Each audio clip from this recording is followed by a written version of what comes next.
suffering, with many now fearing they'll have to close for good. And with the Small Businesses Administration's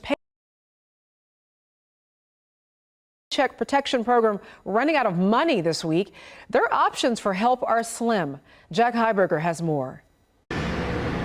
The doors of Boulevardier in Bishop Arts, like so many restaurants, are closed. Its owner still waiting for the federal help he was promised would come. I haven't checked it today because I find that when I check my bank accounts, it just leads to a bout of depression. A dark sense of humor has perhaps become a necessity as Brooks Anderson continues a weeks-long odyssey trying to get SBA assistance. Super frustrating. You still haven't gotten the money, and of course, you know, you read about some of the big businesses that are getting millions and millions, and then the smaller guys like us haven't gotten anything.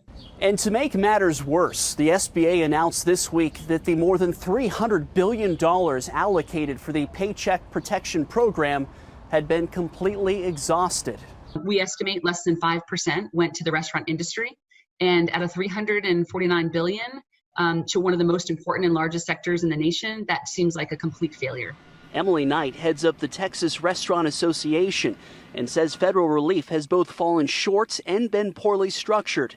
For example, she says the requirement that 75% of PPP money be spent on payroll in order to make it forgivable is a burden most restaurants cannot meet. So let's expand that out. Let's reduce that amount that is required to just be on payroll to give these folks a fighting chance. And a chance is something with rent, utilities, and taxes that Anderson says he does not have.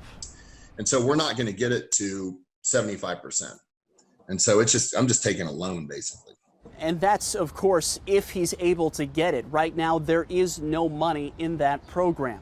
For a full list of what the Texas Restaurant Association would like to see changed, head over to NBCDFW.com. Reporting in Dallas, Jack Heiberger, NBC5. Let's take a look now at the number of COVID-19 cases across the country. There have been more than 672,000 reported. Texas has about 2.5% of them. Yesterday, President Trump announced federal guidelines to ease stay-at-home orders.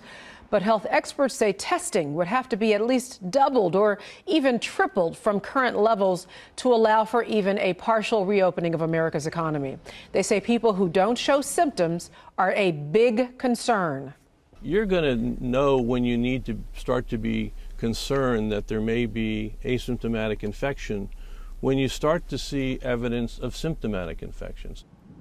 Public health experts say without testing on a massive scale, federal and state officials will not have a clear picture of who's been infected, who can safely return to work, and how the virus is spreading.